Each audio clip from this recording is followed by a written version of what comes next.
আল্লাহ সুবহানাহু ওয়া তাআলা কোরআনে বলেছেন, ওয়ালাকাদ কাতাবনা ফিজ জাবুরি মিন বাদি যিকরি আন্নাল আরদা ইয়ারিসুহা ইবাদিয়াস সালিহুন। আমি আসমানি গ্রন্থগুলোতে এই কথা বলে দিয়েছি আমার আলোচনা করার পর। আল্লাহ বলছেন যে এই পৃথিবীর মালিক হবে দিনদার আল্লাহওয়ালা বান্দারা। এই পৃথিবীর মালিক হবে কারা?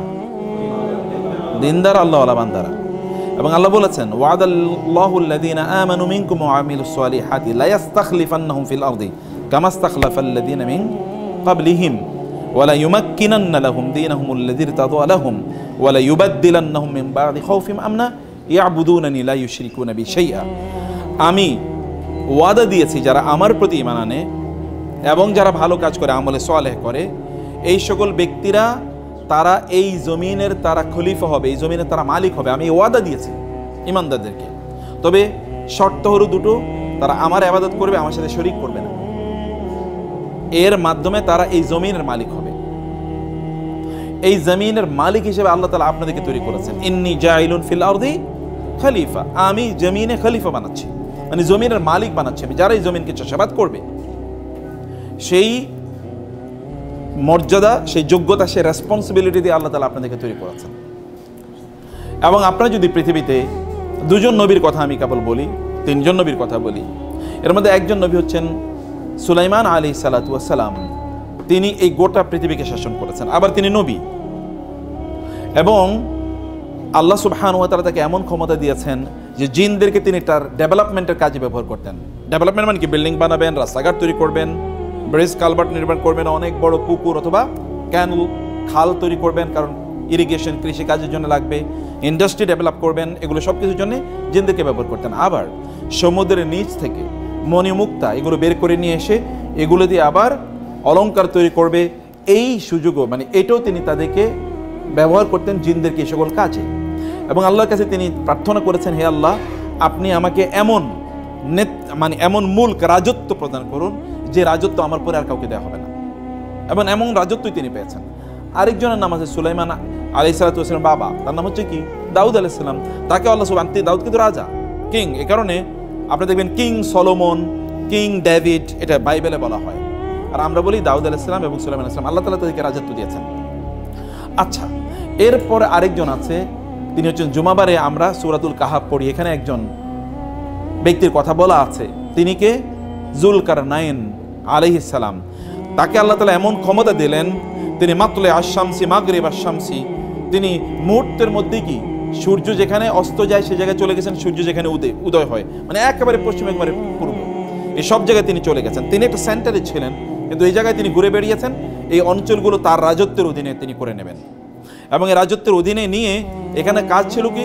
এখানে তাওহীদ প্রতিষ্ঠা করা, সুশাসন এখানে প্রতিষ্ঠা করা, এবং এখানকার মানুষের জীবনযাত্রার মান উন্নয়ন করা, এটা তিনি করেছেন। এবং আপনি জানেন, যখন তিনি মধ্য একটা জায়গায় গেলেন এবং ওইখানে গিয়ে দেখলেন যে এমন এক দলের লোক, মানে সেখানে গিয়ে এমন একজন লোক পেলেন, লা ইয়াফকাহুন লা ইয়াকাদুনা ইয়াফকাহুনা কাওলা, তারা কথা প্রায় বুঝতে পারছে না, মানে তাদের ল্যাঙ্গুয়েজ একটু ডিফিকাল্ট ল্যাঙ্গুয়েজ ছিল।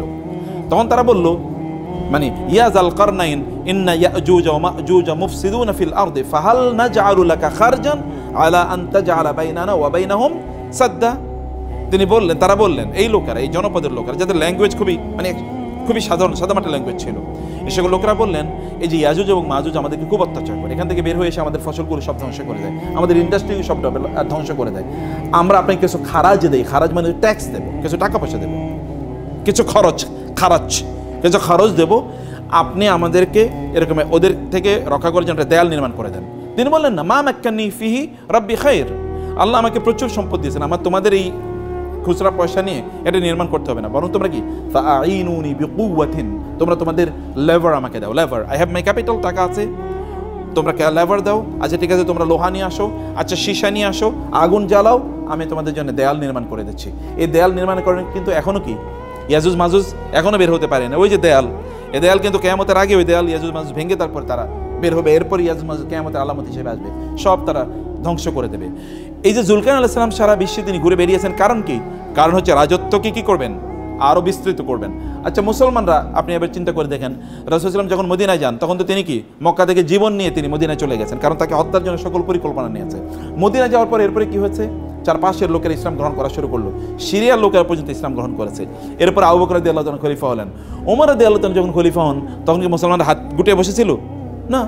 তৎকালীন দুটো সুপার পাওয়ার, পার্সিয়ান এবং রোমান, এই দুটো সুপার পাওয়ারকে একেবারে নাস্তানাবুদ করে দিয়ে ওদের যে রাজত্ব, মানে আজকের যেটা আমরা ইরাক, ইরান এবং এই যে সেন্ট্রাল এশিয়া, এই গোটা অঞ্চলটা, এই যে আফগানিস্তান, একেবারে ইন্ডিয়ার বর্ডার পর্যন্ত, এই গোটা অঞ্চলটাকে বলা হতো কি পারস্য সাম্রাজ্য। এই গোটা অঞ্চলটাকে বলা হতো। এই গোটাটা তিনি কি করলেন? তিনি অধিগ্রহণ করলেন, এটাকে তিনি সাবজুগেট করলেন। এবং ওই দিকে রোমান এম্পায়ার মানে হচ্ছে ইরাকের একটা অংশ, সিরিয়া, মিশর, তুরস্ক, এই যে আপনি এরপরে জর্ডান অথবা ধরেন ফিলিস্তিন, মানে এই যত অঞ্চল, গোটা অঞ্চলটা ওইদিকে একেবারে ইয়ে পর্যন্ত, মানে কনস্টান্টিনোপল মানে হচ্ছে তুরস্ক পর্যন্ত, এই গোটা অঞ্চলটা তিনি আবার কি এক্সপ্যান্ড করেন। এগুলো সব মুসলমানদের শাসনের অধীনে তিনি নিয়ে আসলেন। কারণ যেখানে ইসলামিক শাসন থাকবে সেখানে কি হবে? উন্নয়ন হবে, মানুষের জীবনযাত্রার মান উন্নয়ন হবে, ন্যায় বিচার হবে, সেখানে মানুষ তারা সত্য জানতে পারবে, মানুষের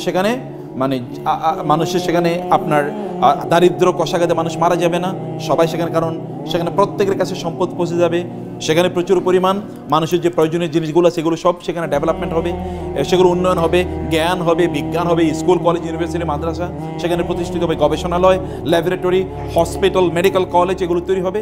এগুলো সব মুসলমানদের কাজ, কারণ মুসলমানদের ব্যবসা করার তাদের একটা লক্ষ্য আছে, উদ্দেশ্য আছে, তা হচ্ছে মানুষকে সেবা করা, এটা তাদের লক্ষ্য এবং উদ্দেশ্য। এই কারণে মুসলমানদের তারা কেবল আপনি বলবেন যে মানে আল্লাহওয়ালা হুজুর মানে হচ্ছে কি পিছন দিক থেকে জামাটা মানে জীবনে কোনোদিন আয়রন করেন না এরকম উঠতে উঠতে একেবারে কোমর পর্যন্ত উঠে গেছে আপনার মাঝে এরকম, অথবা তিনি পান খেতে খেতে এরকম পড়তে পড়তে জামার মধ্যে গিয়ে পানের চিপি পড়েছে বা আপনার কি বলে এটাকে রস পড়েছে, এখন এখানে জামাতের রস দেখা যায়। অথবা তিনি ভিক্ষা করবেন যে আল্লাহুম্মা সাল্লি আলা মুহাম্মদ, আমার একটু টাকা পয়সা দেন। আপনারা মনে করছেন যে একজন আল্লাহওয়ালা দিনদার মানুষ ভিক্ষুক, দিনদার মানুষ হচ্ছে কি তিনি একেবারে দুনিয়ার মধ্যে তার কোনো মানে দুনিয়ার সাথে তার কোনো সংস্পর্শ নাই। আমরা মনে করি জোহদ মানে যে লোকটা খুবই আল্লাহওয়ালা, মানে তার দুনিয়ার প্রতি কোনো ভালোবাসা নেই, এ লোক আল্লাহওয়ালা না, কেবল স্যার আল্লাহওয়ালা, আল্লাহরই বুঝে নেই, মানে আল্লাহর দিনই বুঝে নেই। আল্লাহ দিন বোঝা মানে হচ্ছে আল্লাহ রাসূল সাল্লাল্লাহু আলাইহি ওয়াসাল্লামের চেয়ে স্মার্ট কে ছিল, স্মার্ট ম্যান মানে স্মার্ট প্রফেট, এর চেয়ে স্মার্ট কেউ ছিল না। রাসূল সাল্লাল্লাহু তিনি সম্পদের কি মালিক ছিলেন না? অবশ্যই ছিলেন সম্পদের মালিক। আপনি খাদিজাতুল কুবরা রাদিয়াল্লাহু তাআলা আনহা, তিনি যখন রাসূল সাল্লাল্লাহু আলাইহি ওয়াসাল্লামকে বিয়ে করেন, খাদিজাতুল কুবরা তো মিলিয়ন অফ তার টাকা ছিল, এই টাকা কই? এগুলো সব তিনি রাসূল সাল্লাল্লাহু আলাইহি ওয়াসাল্লামকে দিয়ে দিয়েছেন। তিনি কি কাজে খরচ করেছেন that is a different issue, কিন্তু তিনি ফকির ছিলেন না, গরিব ছিলেন না, সেটা তিনি ছিলেন না, তার সম্পদ ছিল। জিবরিল এসে বললেন আমি এই উহুদ পাহাড়কে আপনার জন্য স্বর্ণে রূপান্তরিত করে দিই, তিনি বলছেন না দরকার নাই, না দরকার নাই। রাসূল সাল্লাল্লাহু আলাইহি ওয়াসাল্লাম আপনি মুসলিমদের যদি উম্মার দিকে যদি তাকান, 10 জন যারা আশারে মুবাশশারা মানে জান্নাতের সুসংবাদ প্রাপ্ত সাহাবী 10 জন, এর মধ্যে 9 জনই ছিল ব্যবসায়ী। কয়জন ছিল ব্যবসায়ী? 9 জনই ছিল ব্যবসায়ী। এই উম্মার সবচেয়ে বড় ব্যক্তির নাম কি বলেন তো? রাসূল সাল্লাল্লাহু আলাইহি ওয়াসাল্লামের পরে আবু বকর রাদিয়াল্লাহু তাআলা কত বড় ব্যবসায়ী ছিলেন, কি পরিমাণ কৃতদাসকে মুক্ত করে দিয়েছেন তিনি তার টাকা দিয়ে কিনে। এই উম্মার 2 নম্বর ব্যক্তি হচ্ছেন ওমর রাদিয়াল্লাহু তাআলা, ব্যবসায়ী ছিলেন। এই উম্মার 3য় সবচেয়ে বড় ব্যক্তির নাম কি? ওসমান রাদিয়াল্লাহু তাআলা, সবচেয়ে নামই তো ওসমান গনি মানে ওসমান ধনী, ওসমান দা রিচ, নামের অর্থ ওসমান দা রিচ। এইরকম মানুষে তিনি তারা ছিলেন। এবং এদের দিন প্রচারের ক্ষেত্রে 3 জন ব্যক্তির অবদান যদি সবচেয়ে বেশি হয়, একজন হচ্ছে খাদিজাতুল কুবরা রাদিয়াল্লাহু তাআলা, কারণ তার সম্পদ সব দিন প্রচারের জন্য কাজে লেগেছে। আরেকজন আবু বকর রাদিয়াল্লাহু তাআলা, দিন প্রচারে তার সম্পদ সবচেয়ে বেশি কাজে লেগেছে। আরেকজন ওসমান রাদিয়াল্লাহু তাআলা, দিন প্রচারে তার সম্পদ সবচেয়ে বেশি কাজে লেগেছে।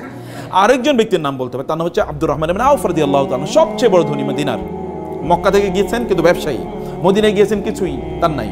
একজন এর সাথে তার বন্ধুত্ব করে দেওয়া হয়েছে, তিনি তাকে গিয়ে বললেন যে তোমার সাথে আমার বন্ধুত্ব, তো আমার ঘরের অর্ধেক তোমার দিয়ে দিই, এবং আমার যে মানে একটা ফ্যাক্টরি আছে এখান থেকে অর্ধেক দিয়ে দিই, বা আমার একটু এগ্রিকালচারাল ল্যান্ড আছে তোমাকে অর্ধেক দিয়ে দিই, বাকি অর্ধেক আমি চাষাবাদ করবো। বলে না তোমার ঘরও আমার দরকার নাই, তোমার ল্যান্ডও আমার দরকার, তুমি একটু বাজার আমার দেখা দাও, বাজার কোন দিকে? তারা নিয়ে গেলেন বাজারে। বাজারে যাওয়ার পরে তিনি অন ক্রেডিট জিনিস নিলেন। অন ক্রেডিট মানে ওই যে লোকেরা তো দোকানে বসে তারা বিক্রি করতেন, তিনি বলছেন ভাই তোমার জিনিসগুলো আমারে দাও, আমি বেচে তোমার টাকা দিই। কত করে দিতে হবে বলো? বলে এত এত করে। এবার তিনি এগুলো নিয়ে আসলেন, ফেরি করে বেচতেছেন, ওই বাজারে তিনি বিক্রি করছেন। বাজারে ফেরি করে বিক্রি করে উনি এক জায়গায় বসে থাকতো, উনি ফেরি করে বিক্রি করতেছেন, আপনি ওইখানে দোকানে গিয়ে এটা পাওয়ার আগে আপনি ওই রাস্তায় পেয়ে গেছেন, তাহলে আপনি তার কাছ থেকে কিনে নিলেন। নিচে হচ্ছে 10 টাকার জিনিস, বেচতে হচ্ছে 20 টাকা, আর কয় টাকা লাভ হয়েছে তার? 10 টাকা। এই যে পুঁজি তৈরি হয়ে গেল। এরপরে মদিনা তিনি 1 নম্বর ব্যক্তিতে পরিণত, 1 নম্বর ধনী তিনি। অথচ শুরু করছেন কি দিয়ে? জিরো দিয়ে, আইডিয়া তিনি ব্যবসা করেছেন, এবং তিনি জান্নাতের সুসংবাদ প্রাপ্ত সাহাবী। মানে আপনি যদি মনে করেন টাকা পয়সা না থাকা মানে হচ্ছে আমি অনেক বড় আল্লাহওয়ালা, ফকির মানে আল্লাহওয়ালা, মিসকিন মানে হচ্ছে আল্লাহওয়ালা, নো। কাদাল ফাকরু ইয়াকুনা কুফরান, দারিদ্র মানুষকে কাফের বানিয়ে দেয়। টাকা কম থাকলে মানুষের মধ্যে কি ঢুকে? কুফরি ঢুকে। বাংলাদেশের প্রেক্ষাপটে আপনি দেখবেন সবচেয়ে বেশি নামাজি কি রিক্সাওয়ালার আর কাজের বুয়ারা, আর যারা ইয়েতে থাকে ওই যে বস্তি থাকে তারা সবচেয়ে বড় আল্লাহওয়ালা। আপনার কথা বুঝেন না মনে হয় আমার, কিন্তু কোনো আওয়াজই তো নেই আপনাদের, ঘটনা কি সব ক্লান্ত হয়ে গেছেন নাকি? তো সবচেয়ে বড় আল্লাহওয়ালা কি এরা? আপনি তাদেরকে মসজিদে কোথাও খুঁজে পাবেন? একজন মসজিদে খুঁজে পাবেন না। দেখবেন এরা মসজিদে না, এরা দিনও বোঝে না, ইসলাম বোঝে না, কিচ্ছু বোঝে না। তার মানে দারিদ্র মানুষকে কাফের বানিয়ে দেয়। দারিদ্রের কারণে সে ইসলাম বুঝতেই পারে না। দারিদ্র থাকলে মানুষ আল্লাহর ইবাদত করতে পারে না। সে কারণে দারিদ্রের সাথে ফাইট করতে হবে আপনাকে। আলী রাদিয়াল্লাহু বলেছেন, দারিদ্র যদি কোনো মানুষের নাম হইতো তাহলে ওই লোকের আমি জবাই করে ফেলতাম। দারিদ্র যদি কোনো মানুষের নাম, তো পভার্টি যদি কোনো মানুষের নাম, তাহলে আমি ওর হত্যা করে ফেলতাম, যে ওর বাঁচে থাকা উচিত না, কারণ ও থাকলেই মানুষ কষ্ট পাবে। অতএব এই কারণে আমি তাকে হত্যা করে ফেলতাম। লাউ কানাল ফাকরু রাজুলান লাকাতালতুহু, যদি দারিদ্র কোনো ব্যক্তির নাম হতো তাহলে ওই লোকের ডাইকে আমি হত্যা করে ফেলতাম। দারিদ্র এটা ইসলাম কোনোদিন এটাকে সেলিব্রেট করে না, যে ঠিক আছে তুমি দরিদ্র এবারে তোমার আমি সালাম দেবো। নো, কেন তুমি দরিদ্র হলা? ওমর রাদিয়াল্লাহু তাআলার কাছে কোনো লোক গেলে তিনি তাকে বলতেন তুমি করো কি? বলে কোনো কাম করি না। বলে যাও আমার কাছ থেকে সরো, যে দুনিয়ার কামও করেন আখেরাতের কাছে অথর্ব স্টুপিড, এই স্টুপিড যেন আমার সামনে না আসে। কাজ করতে হবে।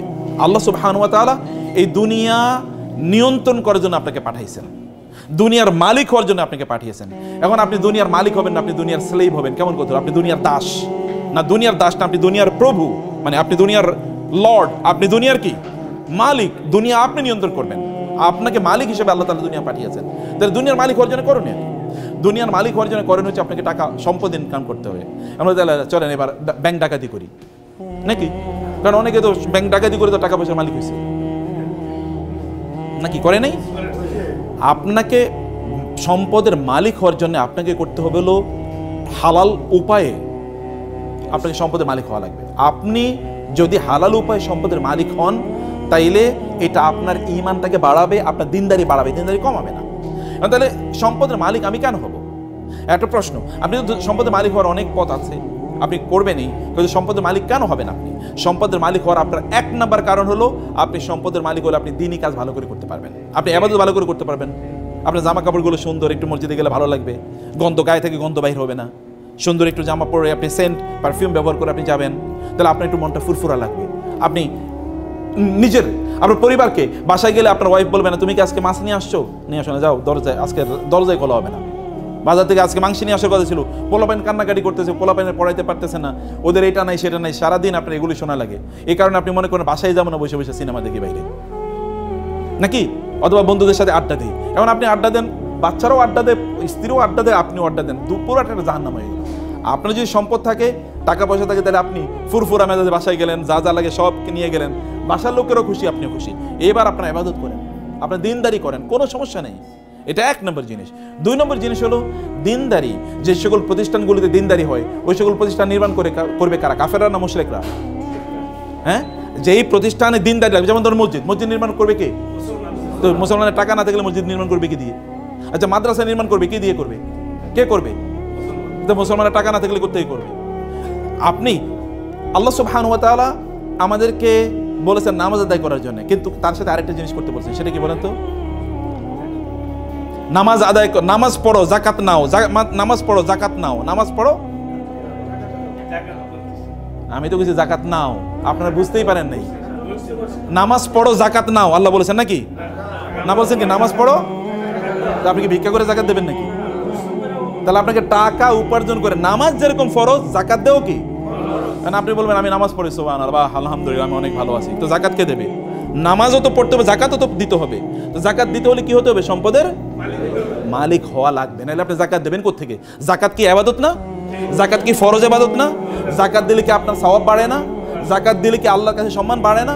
তো আপনি কেবল জান্নাতে চলে যাবেন নামাজ পড়ে, যাকাত না দিয়ে আপনি জান্নাতুল ফেরদৌসের মালিক হয়ে যাবেন?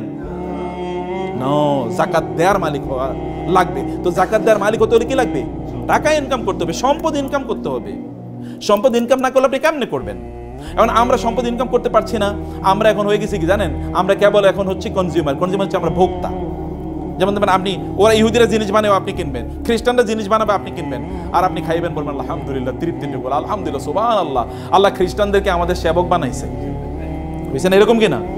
আপনি বলছেন খ্রিস্টানরা সেবক বানাইছে, আল্লাহ তাআলা খ্রিস্টানদেরকে ইহুদিদেরকে আপনাদের সেবক বানাইছে, ওরা জিনিস বানায় আর আপনি খান বৈশা বৈশা, আর আপনি বুঝেনই না যে আপনি সব ওদেরকে দিয়ে দেন, আপনি ওদের দাসে পরিণত হয়ে গেছেন, আপনি ওদের কৃতদাসে পরিণত হয়ে গেছেন। আপনি বলেন যে আপনি অনেক ভালো আছেন, কিন্তু আপনাকে যদি বলা হয় আপনি কি আমেরিকা যাবেন, বলে ভাই প্রয়োজনে সেজদা দিব তারপরে আমেরিকা যাবো।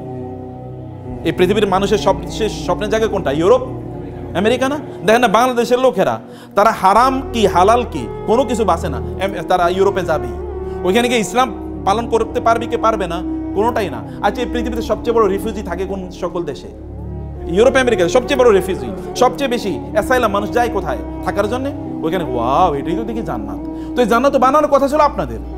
ওরা পণ্য বানায় আর আপনাদের কাছে বেচে, আর আপনাদের জাহাজ ভরে আপনাদের টাকাগুলো নিয়ে যায়। আর আমরা মনে করি যে আমরা কি ভালো একজন কনজিউমার। পণ্য তো আপনাদের বানাতে হবে, বানায় আপনাদের বেচতে হবে। আপনাদের পূর্বপুরুষের দিকে তাকান, আপনারা সিনবাদের কথা শুনেছেন না? আচ্ছা, সিনবাদরা করছে কি? সেই আরবের লোকেরা যদি মনে করতো যে আমরা আরব দেশে থাইকাই আমরা কি কেবল দিন প্রচার করবো, তাহলে কি আমরা মুসলমান হইতাম? আচ্ছা, আরব দেশের লোকেরা এখানে আসছে কিভাবে? ওরা তো পণ্য বিক্রি করার জন্য এসছে, বিজনেসম্যানরা এখানে এসছে। কোন দিক দিয়ে এসছে? তারা এসে হলো ওই যে আরব সাগর থেকে ইন্ডিয়ান ওশিয়ান মানে ভারত মহাসাগর হয়ে বে অফ বেঙ্গল এই বঙ্গোপসাগরে আসছে। এরপরে ওই যে চিটগং শব্দটাই তো সাতি গাং। গাং মানে কি? গাং মানে নদী, আর সাতিউন মানে আরবি শব্দ। এটা চিটগং শব্দটা আরবি, সাতিগং হচ্ছে নদীর কুল, নদীর উপকূল। মানে ওইখান দিয়ে এসে তারা এখানে থাকতো। এইখান থেকে তারপরে তারা মালয়েশিয়া যেত, এখান থেকে তারা ইন্দোনেশিয়াতে যেত। মালয়েশিয়া ইন্দোনেশিয়াতে নাইলে ইসলাম গেল কিভাবে? জাহাজে গেছে। তখন কি জাহাজ ছিল? তখন কি আপনার প্লেন ছিল? না, এই নৌকা দিয়ে তারা বিশাল বড় ইয়ে ছিল, কি বলে পাল, এই পাল তোলা নৌকা বা জাহাজে তারা এখানে ইসলাম নিয়ে এসে পণ্য বিক্রি করতে এসে। কিন্তু পণ্যের সাথে তারা কি বিক্রি করছে? তারা ইসলাম সেল করেছে পণ্যের সাথে। পণ্য কিনতে গিয়ে লোকেরা দেখলো এত ভালো মানুষ, দেখি ফেরেশতা, এরকম লোক তো আর কোথাও দেখি না। এত ভালো মানুষ পণ্য বিক্রি করতে এসে, কিন্তু এরা কি এসা ইসলাম প্রচার করে গেছে। ব্যবসায়ীরা ইসলাম প্রচার করছে। আমার মতো এরকম আপনি শাহজালাল শাহপরান কয়জন এসছে? কিন্তু তার চেয়ে বেশি, হাজার গুণে বেশি এসে কারা? ব্যবসায়ীরা। আপনি বলেন তো, আপনার এলাকায় দুজন দোকানদার আছে। একজন দোকানদার গেলেই আপনাকে জিজ্ঞেস করে, ভাই আসসালামু আলাইকুম, কেমন আছেন, বাসা সবাই ভালো আছে, আপনার কোনো সমস্যা নাই তো? ভাই কোনো সমস্যা থাকলে আমাকে বললেন, এবং সবচেয়ে ভালো পণ্যটা দেয়। আরেকটা লোক আছে খিটখিটে, প্রচন্ড খিটখিটে, গেলেই আপনার সাথে রাগ করে কথাবার্তা কয়, এবং আপনি 3 বার কথা বললে 1 বার শুনে। আপনি কার কাছে যাবেন? যে সালাম দেয়, কথাবার্তা শুনে, এই লোকটা তো ভালো, তার সাথে গল্প করবেন, তার মতো হতে চাইবেন, বলে আপনার সন্তান বলতে ওই লোকটার মতো, দেখো না কত সুন্দর করে কথাবার্তা বলে। মুসলমানরা তো সেই কাজটাই করছে, জিনিস বেচছে, কিন্তু লোকেরা দেখলো আরে এরা তো দেখি আমাদেরই লোক। এই আপনার বিপদ, তাড়াতাড়ি তাকে হসপিটালে নিয়ে গেছে। আপনার ওয়াইফের সমস্যা, তাড়াতাড়ি তার ওয়াইফের পাঠিয়ে যায়, দেখা তো তার বাচ্চা হবে, একটু তুমি তাকে হেল্প করো তো। মানুষ যেগুলো, এরাই তো সবচেয়ে ভালো মানুষ। এবং এরা তখন কি, এদের বলো তো আপনারা আসলে কোন ধর্ম পালন করেন? বলে আমরা এই ধর্ম পালন করি। ঠিক আছে, আপনাদের ধর্ম আমরাও পালন করা শুরু করে দিলাম। এরা এইভাবে মুসলমান হয়ে গেছে। বুঝতে পেরেছেন? অথবা আমাদেরকে মৌলিকভাবে ব্যবসায়ীদের কাজ হচ্ছে, ব্যবসায়ীরা তারা সম্পদ উপার্জন করবে, একদিকে তারা নিজেরা ভালো থাকার জন্য, এবং 2 নম্বর তারা কি করবে? এই সম্পদের মাধ্যমে তারা কি করবে? সম্পদের মাধ্যমে তারা দিন প্রতিষ্ঠার কাজে তারা ব্যয় করবে। এটা কেবলমাত্র ক্যাপিটালিস্টিকদের মতো না, যারা কেবল টাকা উপার্জন করা, এটা এক ধরনের গ্রিডে তাদের পরিণত হচ্ছে। গ্রিড মানে হচ্ছে এক ধরনের লোভ। শুধু লোভের কারণে আপনি কেন সারাদিন কাজ করেন? লোভের কারণে। আপনার কত লাগবে আপনি জানেন? You never know. আপনি জানেন না কেন আপনার টাকা লাগবে, এটা কি কারণে আপনি ইনকাম করছেন তাও আপনি জানেন না। আপনাকে জানতে হবে কেন ইনকাম করছেন, আপনাকে বুঝতে হবে কেন ইনকাম করছেন। আপনি 2 কারণে করছেন, একটা হচ্ছে আপনি নিজে ভালো থাকুন, আর হলো আপনার কি সমাজ ভালো থাকুন। আপনার অনেক টাকা পয়সা, আপনার ব্যাংকে টাকা পড়ে আছে, আপনার আত্মীয়স্বজন তারা না খেয়ে মারা যাচ্ছে, আপনি এই টাকা দিয়ে করবেন কি? এটা আপনাকে দুনিয়াও বাঁচাতে পারবে না, আখিরাতও বাঁচাতে পারবে না। আপনার প্রচুর পরিমাণ টাকা আছে, কিন্তু আপনি দিনই কোনো কাজেই অংশগ্রহণ করলেন না, তাহলে আপনি টাকা দিয়ে করবেন কি? আপনি দেখেন এই পৃথিবীতে কারুন অথবা এরকম, আচ্ছা গত 100 বছর আগে বাংলাদেশের সবচেয়ে ধনী মানুষ কারা ছিল? 10 জনের নাম বলতে পারবেন কেউ? 1 জনের নাম বলতে পারবেন না। কিন্তু 100 বছর না, 500 বছর আগে এই পৃথিবীতে সবচেয়ে বড় আলেম কারা ছিল? তাদের নাম কি আমরা জানি কিনা? সবার নাম জানি। ইমাম আবু হানিফা নাম জানি, ইমাম শাফির নাম জানি, ইমাম মালিকের নাম জানি, ইমাম আহমদ বিন হাম্বল, ইমাম বুখারী, এদের প্রত্যেকের নাম জানি। এরা কিন্তু আবার ব্যবসায়ী ছিল। অতএব দেখেন তারা যে কথা, ইমাম আবু হানিফা তো ওই যুগের সবচেয়ে বড় ব্যবসায়ী। আপনি কিন্তু তার ব্যবসার কথা জানেন না, কিন্তু জানেন কি? তার দিন এর কথা জানেন, জ্ঞান অর্জন করেছেন, মানুষের কাজ করেছেন। আপনি এরকম কেন হবেন না? আপনি এরকম হতে হবে। আপনি অলস থাকবেন না, আপনার প্রত্যেকটা সেকেন্ড ম্যাটার করে, প্রত্যেকটা মুহূর্ত আপনি দৌড়ান। লা ফি আমালি দুনিয়া ওয়ালা ফি আমালিল আখিরা, এটা হবেন না। হয় দুনিয়ার কাজ করেন অথবা আখিরাতের কাজ করেন, দুটো করবেন। দুনিয়ার কাজও করবেন, আখিরাতের কাজও করবেন না, অথবা কেবল দুনিয়া করবেন আখিরাত করবেন না, অথবা কেবল আখিরাত করবেন আর দুনিয়া করবেন না। এটা না, ইসলাম বৈরাগীর ধর্ম না। ইসলাম বৈরাগীর ধর্ম না যে আপনার তবলা নিয়ে ঘুরবেন আর গান গাইবেন আর হিন্দুদের মতো করে ওদের ওই যে ইয়েদের মতো করে, অথবা বৌদ্ধদের ভিক্ষুদের অথবা খ্রিস্টানদের ফাদারদের মতো করে বিয়ে শাদী নাই, টাকা পয়সা ইনকাম করা যাবে না, এগুলো না। নো, আপনি সব কিছু করবেন ওমর রাদিয়াল্লাহু তাআলার মতো। আপনি আধা পৃথিবীর অর্ধ পৃথিবীর শাসক, কিসের ডোনাল্ড ট্রাম্প আর কিসের আপনার ওই যে বাইডেন অথবা কিসের বারাক ওবামা, কিসের বিল ক্লিন্টন, ওইরকম 1 কোটি বিল ক্লিন্টন আনলে একটা ওমরের পায়ের কাছেও কি একটা নখের সমান না, এত ক্ষমতা ওমর রাদিয়াল্লাহু তাআলা আনহু, এত পাওয়ারফুল, আধা পৃথিবী শাসন করেন। তারপর রাতের বেলা কি নামাজে তাহাজ্জুদের মধ্যে দাঁড়ায় কাঁদেন, আল্লাহ তুমি কি আমাকে ক্ষমা করে দিয়েছো নাকি ক্ষমা করো নাই, এবং বলেন আল্লাহ ফোরাত নদীর তীরে যদি কোনো কুকুর না খেয়ে মারা যায় তাহলে তো আমাকে তুমি জিজ্ঞেস করবা। এবং এই কারণে লোকদেরকে বলেন খবরদার কোনো কুকুরও যেন না খেয়ে না থাকে, কোনো কুকুরের খাবারও যেন এরকম না হয় তাকে প্রোভাইড করা হবে না, তাও অবশ্য প্রোভাইড করতে হবে, তা নিশ্চিত করতে হবে। রাস্তা মসৃণ করতে হবে, সে ফোরাত নদীর তীর অর্থাৎ ইরাকে 1000 মাইল দূরে, সেখানে রাস্তা যেন মসৃণ হয়। আপনাকে এরকম মানুষে পরিণত হবে। যুদ্ধ করবেন কি দিয়ে? আপনি টাকা দিয়ে তো যুদ্ধ করতে হবে। আপনি ধরুন ইসলাম প্রচার করবেন, এখন আপনি ইসলাম প্রচার করার জন্য আপনি একটা মাহফিল করবেন, টাকা লাগবে না? এবার ভিক্ষা করবেন?